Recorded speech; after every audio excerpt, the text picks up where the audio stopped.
Okay, here we are with the Midweek Howl, the non-paranormal part of the From the Shadows podcast. And Howler, I kind of mentioned to you, but we're just going to get into it. We got a very good response for the trip to Vegas. Perfect. We're all of them citizens, or it doesn't matter. It doesn't matter. I don't know, but we got a handful of people that said they're down for the trip to Vegas. So how many do you think we need to really make it viable? How many people do we? If we could, of course, the problem is they're spread out. Yes, because like Sun Country, if you can fill up a Airbus 320, Sun Country will do a one-way trip for you. Look up if you're bored. Sun Country? What is Sun Country? Like Laughlin, Nevada.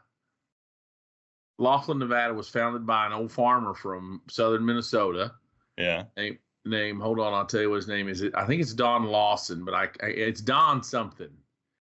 And so if you look at there, they've got Sun Country's got all kinds of trips down to Laughlin.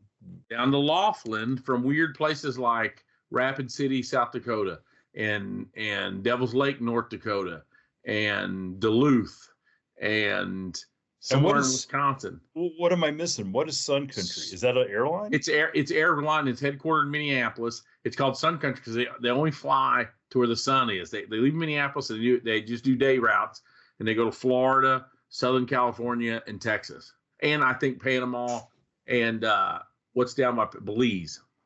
Really? Okay. Uh-huh.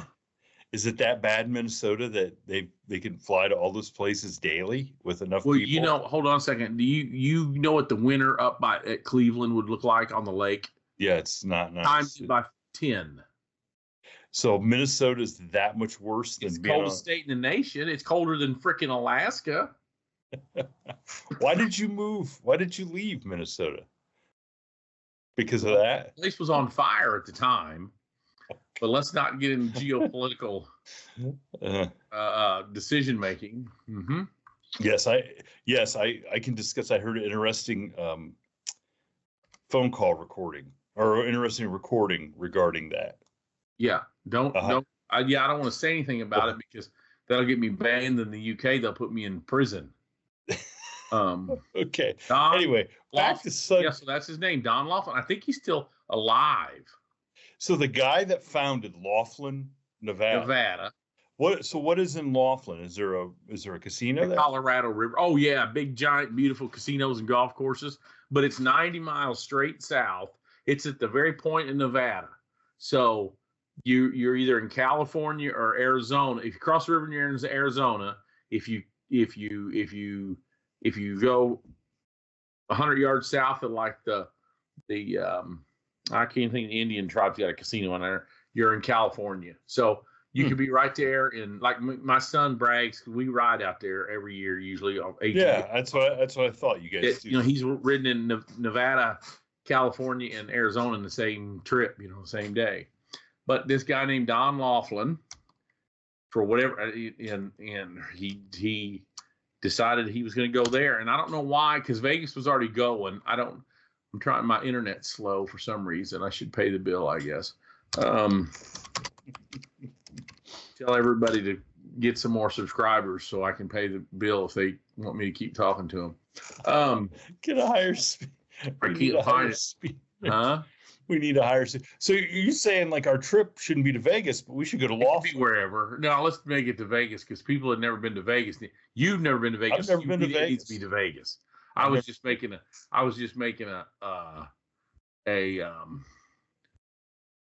he died in October 23. Doggone it. Oh. The good die young.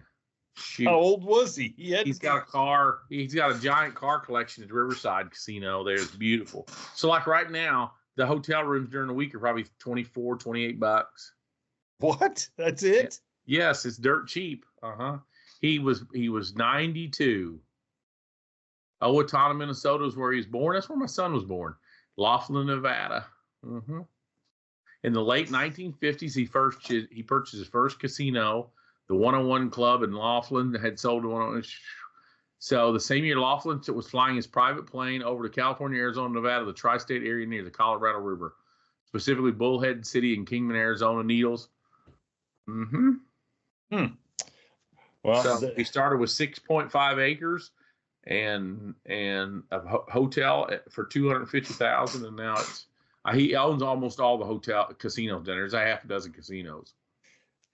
So that's what we need to do. We need to find 5 acres at at my age. I'm not buying nothing.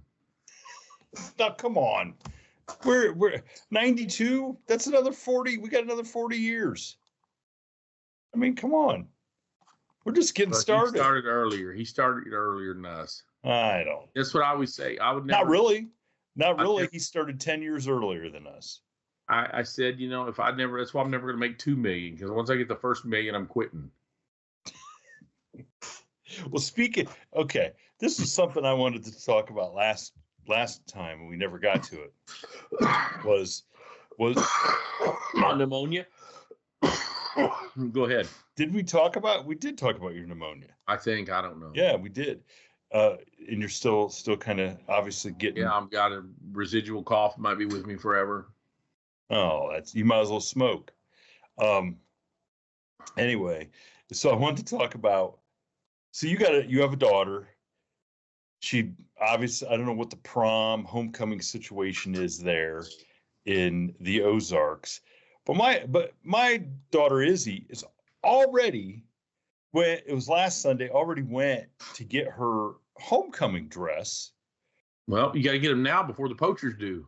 Well, she went to get her homecoming dress, and of course, the price, they wouldn't even tell me what the price was. Okay. $75. Right. My daughter bought 2 the other day. Daughter bought 2 the other day for less than $150. Oh, come on. Now she went to the dealer's rack up here.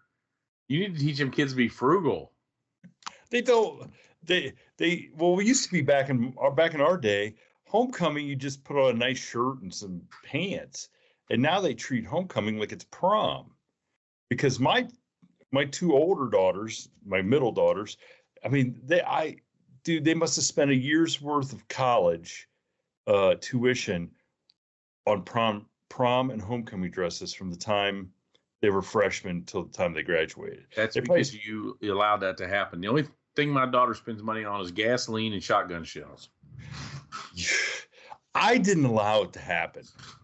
My ex-wife allowed that to happen, and they thought it was great. And the whole story was always, well, we can sell them when we're done with them. Yeah, for like 10 cents on the dollar. Exactly. But Izzy goes to the place, and they told her, she was like, they said, oh, you should have been here at the first part of July. That's when people buy their dresses for homecoming.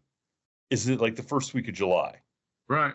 Well, that's why I said my daughter bought her homecoming and prom the other day for $150. Uh-huh.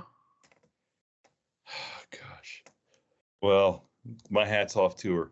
Tell her I said, nice job, because apparently none of my kids have ever.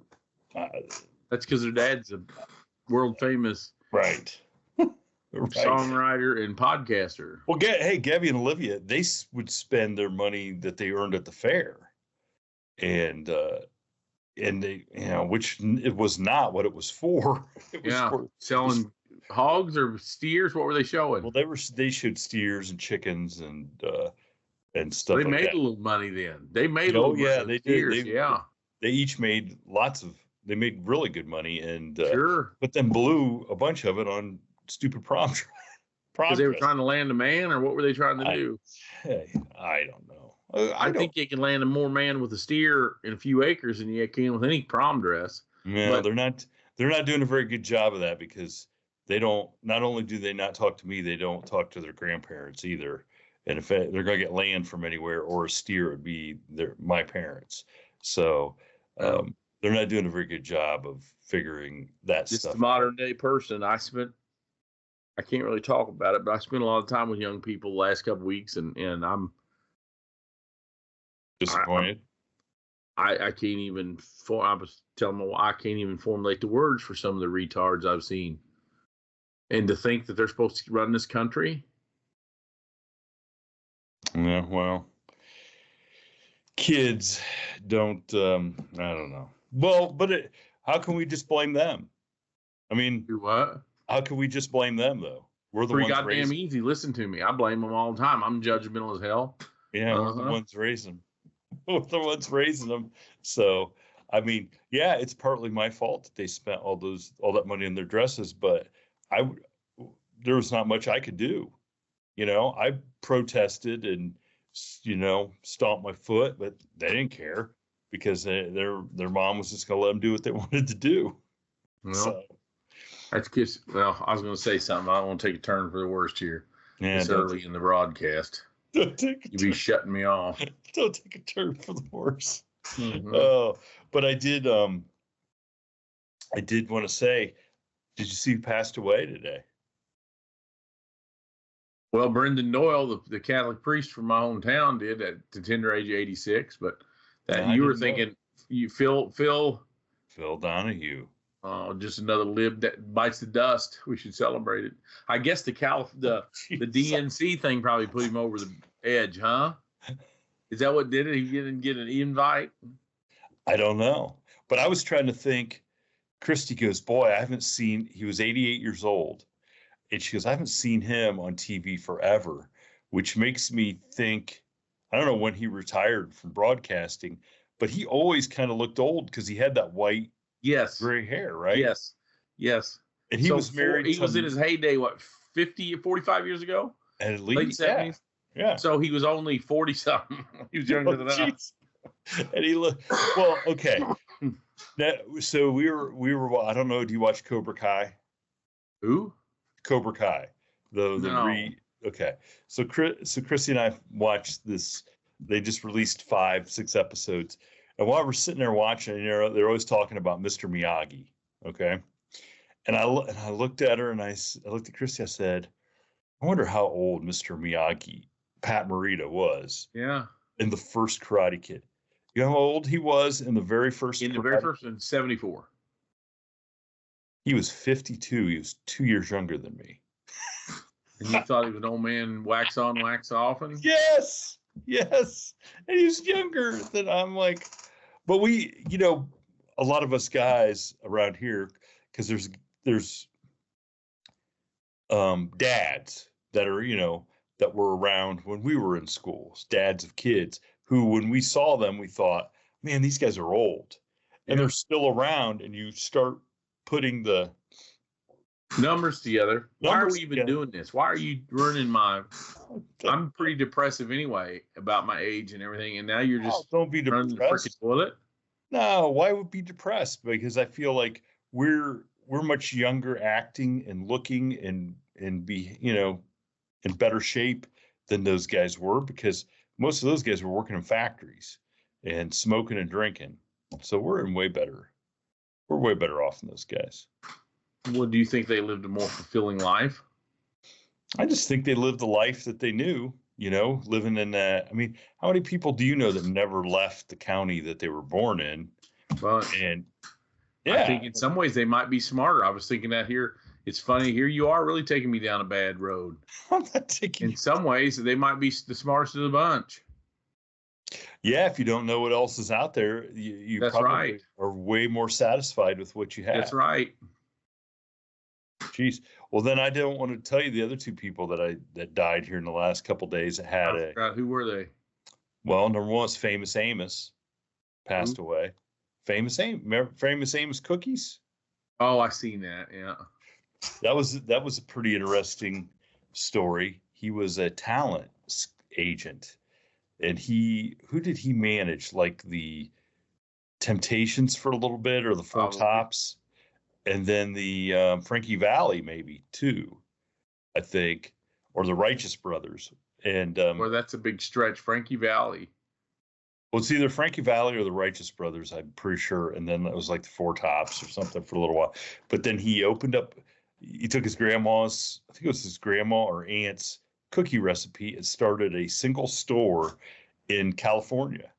And it wasn't very long, and he had hundreds, sold them all. And then he had spent the last like 20 or 30 years and with a single cookie store in Hawaii.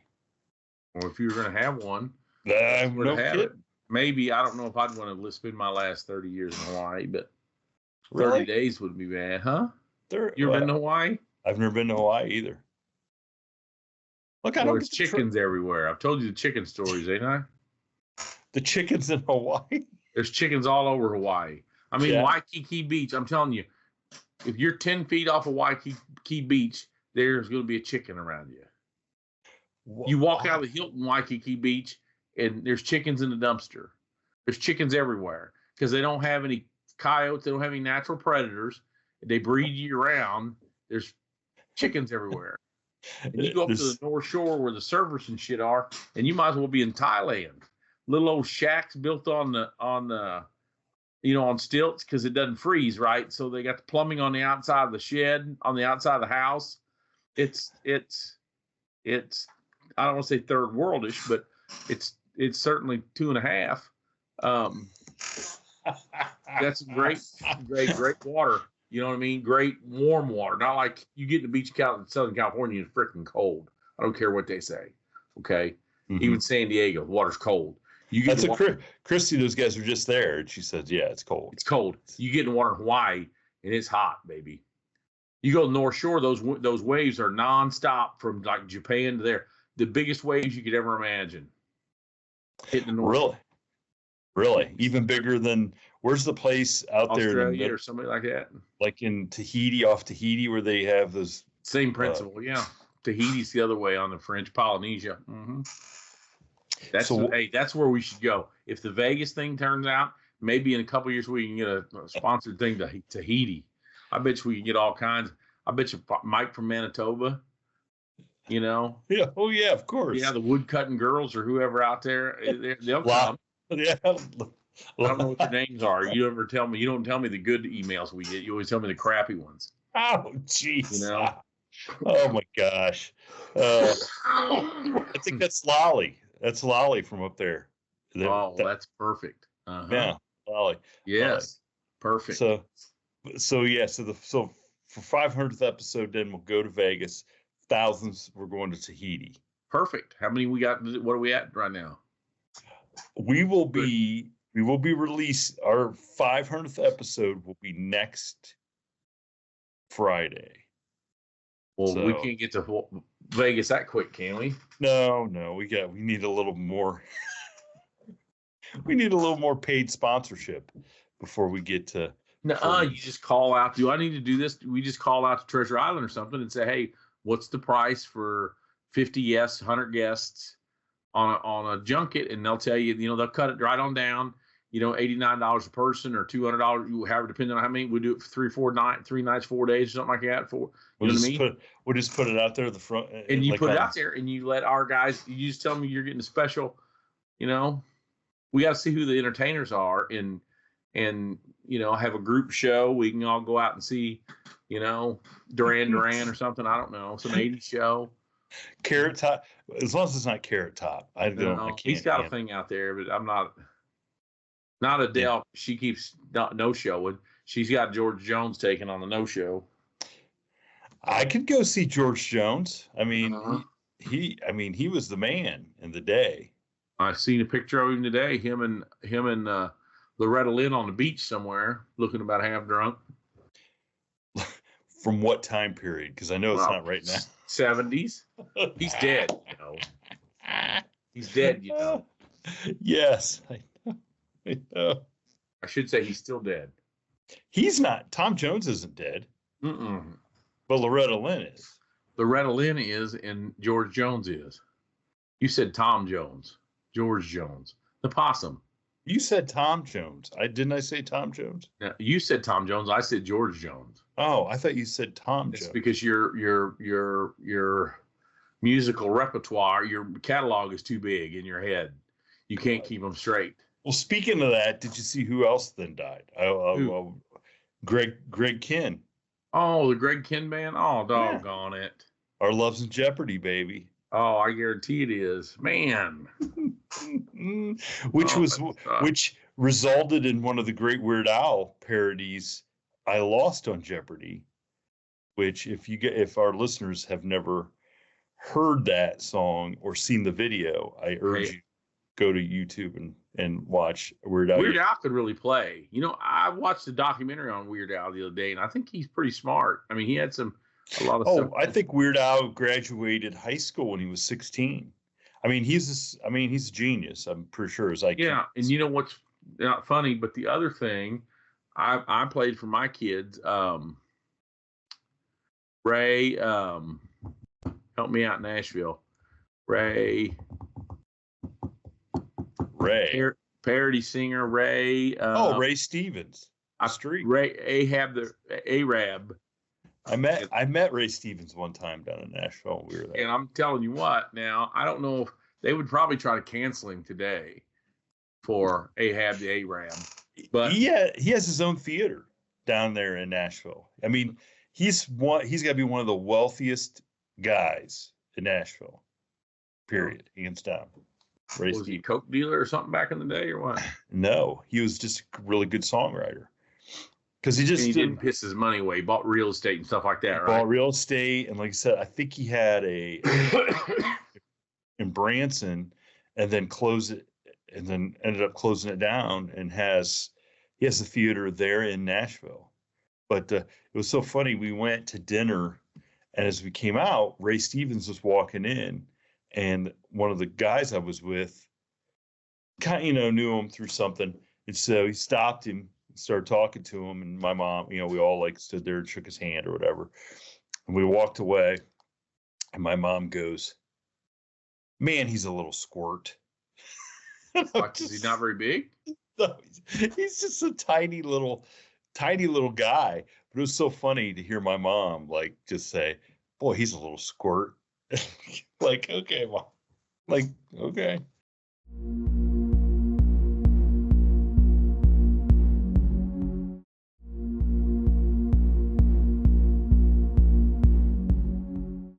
So, because she would have grown up in his heyday, the streak and all that stuff. I mean, yeah, Ray Stevens. Yeah. So, but yeah, to do Weird Al is a genius, and I always loved him in high school and stuff. I always got his records and stuff. I think he was very underappreciated. Still is. Yeah. I saw him once at the Ohio State Fair, and do you know who opened for him? What year? It had to be 92, 91, 92. It was Weird Al. Who opened for Weird Al? Who opened for Weird Al? Either the Electric Light Orchestra or no, it was Jeff Foxworthy. Oh, that'd be a good opener. It was, because I had no idea who Jeff Foxworthy was at that point in time. Yeah. And he was hilarious. I mean, he had us rolling. And then that's right before Foxworthy just blew up. Got super, super big. And I don't know, I haven't heard anything from Jeff Foxworthy. Well, he's probably just counting his money, right? Maybe. But wouldn't that be a show then, to go to Vegas and see Weird Al and Jeff Foxworthy? I tell you I wish we could see Don Rickles or Red Fox. And that's the show I'd want. Yeah, you're right. People who don't know who Don Rickles is, just Google him and watch some of his appearances. If you go down the rabbit hole of appearances on Johnny Carson. Yes. And you can see. I watched Groucho Marx do a Johnny Carson roast the other day. It was on one of those things popped up. And back in the day when they do the celebrity roast, right? Mm-hmm. And sitting at the table was, of course, Don Rickles was there. They had Carson was the first. If you're looking at the podium, mm-hmm. Groucho Marx was at the podium, and immediately to his left, your right would be Johnny Carson. To the left, it went Don Rickles. Give me a Rat Pack guy. Dean Martin, Joey Bishop, Sammy Davis Jr. Hey, Dean Martin, and sitting next to Dean Martin was John Wayne. I see. Yes, and somebody else, and on the other side was equally. Of course, they were all smoking. Right, they're sitting there. Yeah, not worried about the Duke wasn't worried about his last lung giving out on him at that point. They're sitting there smoking and yeah, letting her rip. Yeah, those are. I strongly encourage anybody go look up Don Rickles, look up Rodney Dangerfield on those. I mean, he is fantastic. Those roasts are insane, especially with Dean Martin. And yeah, you're right. John Wayne I remember him sitting there. I watched one the other day. Was Milton Berle is in some of them. It was that's it. He was there. Milton Berle. I'm pretty sure. I don't remember some of these old guys. Maybe it was Burl Ives. I watched Eddie Murphy. Hey, I watched him call up Eddie Murphy at a James Brown concert. Who? Don Rickles? No, or James Brown. James Brown called Eddie Murphy up there because I guess Eddie Murphy had been spoofing him on SNL or whatever. You know what I mean? Yeah, Celebrity Hot Tub. It's hot in the hot tub, right? He was sitting at the table with this must have been right when Harlem Nights came out, because sitting at the table was Red Fox. No, he was there, but on the other side of him was give me Arsenio Hall. No. Think of the best comedian of all time. Black guy. You're gonna make me get my phone out. Richard Pryor. Okay. And Richard Pryor's kind of egging him on because James Brown says, "I hear you can do this. You can do this imitation of me, or you can do this thing, whatever, And of course, Eddie's like, I don't know. He says, I don't know, maybe something. And James Brown's like, okay, let me see it. And Eddie takes his mic and he looks over at the band and he says something, and the band starts playing. And I'm telling you what, boy, hit me on two. Yeah, it was boom, and brought the place down. I mean, it was James. I mean, he did like 100% James Brown. Even James Brown was laughing. It was so good. And that was, where did you see that video at? Because I'd love to see that one. Instagram, not Instagram. Isn't that what you always send me stuff on? Yeah. I see some of my reel because I just watch guitar players and dogs is all I usually watch. Guitar players and dogs. Yeah, so my feed's filled up with guitar players and dogs. Hey, look, man, whatever makes you happy. It's funny you said that. Our buddy Wade sent me a video clip of Vince Neil. I was gonna say, speaking of dogs, two-legged dogs. I watch four-legged dogs. Some two-legged dogs, but anyway, go ahead. Wade, two-legged dog handler. He sent me this clip of Vince Neil, and with subtitle, Vince Neil singing "Kickstart My Heart." Right. You can't even understand what he's saying. Is he so drunk or so? He's not drunk. He just, I don't know what's wrong with him. But what I sent to Wade was, it's like watching James Brown sing "Kickstart My Heart," because he couldn't say the words. He didn't pronounce them clearly as he was singing. It was just a bunch of gibberish. I'll have to send it to Nita and have her put it up on our story in the From the Shadows. So people. So how old was he? Like recently? Yeah, it's just him singing. It's Vince Neil at I don't know whether it's just a Vince Neil concert or if he's doing Poison or whatever. Because those guys, him and Bret Michaels, they. Oh, that's right. They were Poison. Oh, no. Vince Neil's Motley Crue. Yes. And Bret Michaels. The one-armed drummer. Didn't they end up with a one-armed drummer? That's Def Leppard. Man, all them hair bands are the same, dude. I don't know. Just rounds and rounds, all I know. Oh, that's a rat. I don't know, man. I think we're getting ready to we're going to start shooting the second movie, Appleseed, here, and my buddy Elliot is going to come back and have a part in it. I think we'll have him on the show and we'll talk some 90s pop music. I think it's a great idea. see if we can get any good stories about them being on tour. Because he told me that Blessed Union of Souls, they were on tour in Italy with Mike and the Mechanics. Oh, that'd be a great one. Yeah, and so we'll have to get him on and have him talk, about their heyday when they were out. He's torn. They got a show in San Francisco. It's Blessed Union of Souls and the Daz Band. And the what band? Daz Band. Let It Whip. No, I know Whip It Good, Devo, but you don't know you don't know your 70s funk. All right. I don't know if it's maybe some Black Flag or something, but I mean real punk. I said God funk. Save the Queen. Oh, you said funk. No. Oh, it said punk. No, there was a. Never mind. I don't even know how to web this story in. Go ahead, finish. I was about to crash it out, and I decided not to. Oh, see somewhere Mike in Manitoba and Ryan Smith are like going, "Oh man, why did?" You know who Percy Sledge is? Yeah. Yeah. When a man loves a woman. Yeah. Mm-hmm. Yeah, I know who Percy Sledge is. Why, you got a Percy Sledge story? No, I don't have a Percy Sledge story. I was at a funeral and an old black man sang.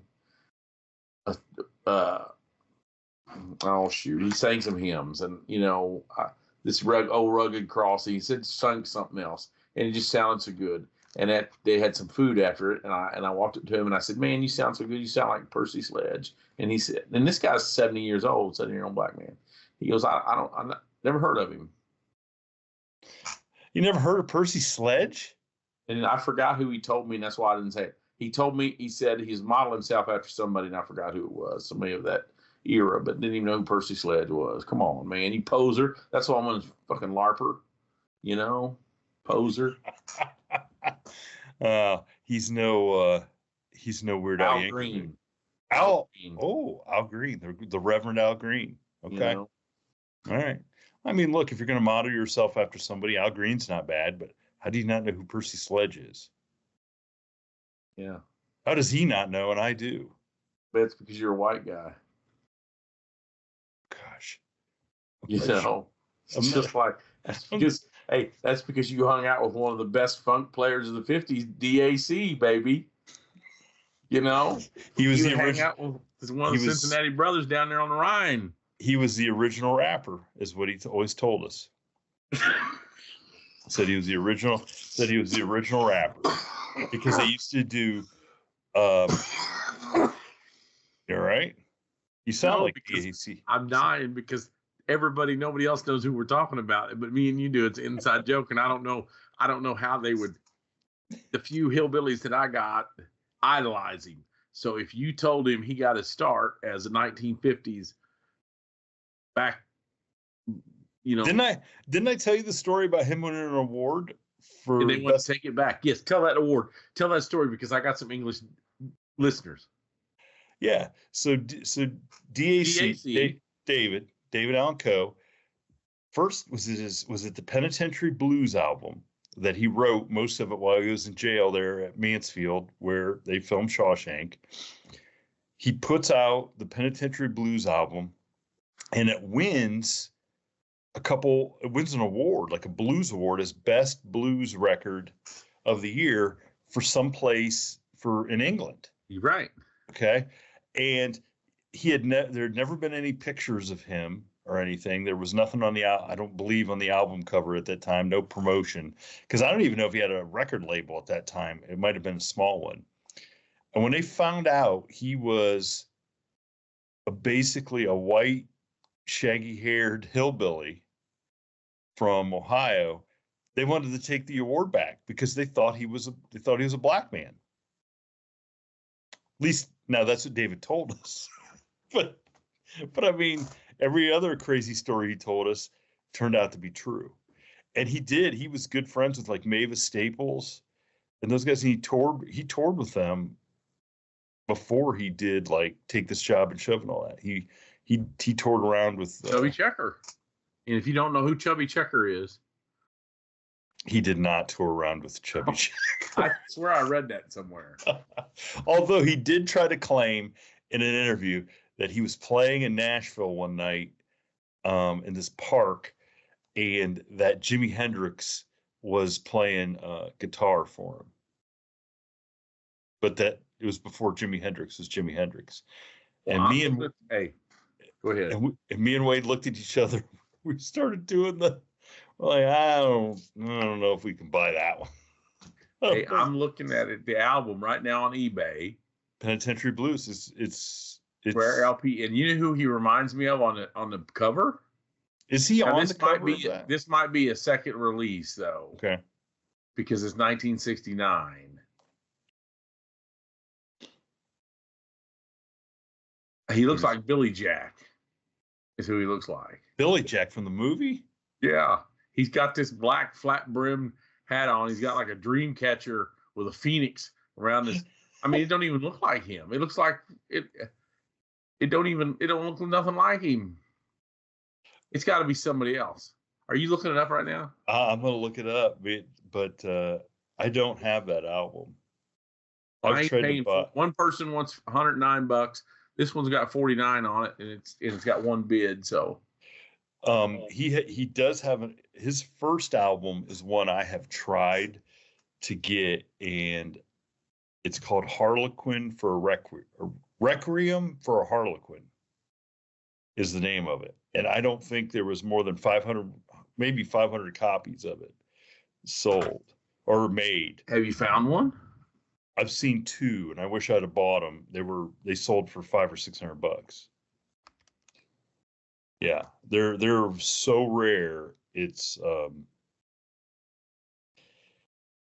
even funny. But let me see if I can find Penitentiary Blues because I don't remember the. He's got an original underground album. They want 709. Here's one. David Allan Coe needs a little time off. 45, 1987 with a sleeve, and they want $2,198. Now, who's going to break it to these people that they're never going to get it? Well, you could get him to come and play you that song cheaper than buying that album. Yeah, see, I don't. This Penitentiary I should have said Blue, that. You could do what?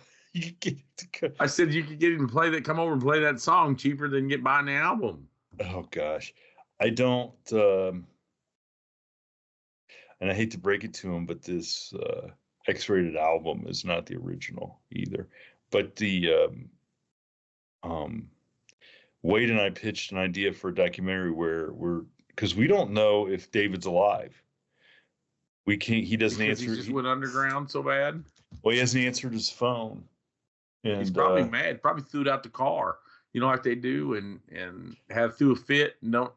Hey, here is a book that he wrote called Ex-Convict. Can you see it? Yep, I like it. I have that book. He signed it to me. Well, good for you. He had about 50 of them in a box. They're trying to sell for $189 here on a piece. Yeah, on. No, somebody's anyway, selling them on eBay. You mean David had them left over in his box? David had them in a box, and I think he sold them at shows. But anyway, the only person, Tanya tried to get a hold of him, Kid Rock tried to get a hold of him. We gave David Bellamy of the Bellamy Brothers his number, sure. and I don't think that he even answered David Bellamy, but he answered somebody, and I can't remember who it is, with a one-word answer. So Wade and I are convinced that he may not. We're not 100% incapacitated. We may. He be in the freezer and they're collecting his checks or something. He follows me on Twitter. Maybe I can reach out to him. Maybe I can DM him. I didn't say that. Well, I ran that Twitter page. I don't run it anymore. Don't tell that. I got 100 followers because they thought I was somebody because he followed me. You know. Yeah. Now they know. Hopefully they're not listening. So if anybody out there knows if David's alive, we would like we'd like proof of life. We have not been able to get it. So there you go. Proof of life. Isn't that a what's his name? The one actor. Isn't that his movie? Not Denzel. Is that Denzel? I don't even know. No, Denzel did We're so far off the rails now. Yeah, I don't even know what's going on. I can't even think of anything fun to close it out with now. So I'm gonna have say something shitty and. Nah, don't. We'll just end it if anybody out there knows if David Onko's alive, get a hold of us. Hey, and maybe we can get him to go to Vegas for our. Maybe we get enough people to chip in to pay his way. Maybe he'd come out there with us with the rest of them books and give everybody a signed copy. If you show up at our 500 thing in Las Vegas, we're going to get one of the last 50 David Allen Coe signed books. Ex-convict. Ex-convict, that's right. And he'll sit there at the slot machine until he goes through all the whatever money we get. We don't care. We don't care. We'll take our pictures. We'll take selfies at the slot machine with him. Thank you for tuning in to this week's episode of the From the Shadows podcast. Until next time, never shy away from the darkness or what may be lurking in the shadows. We are out.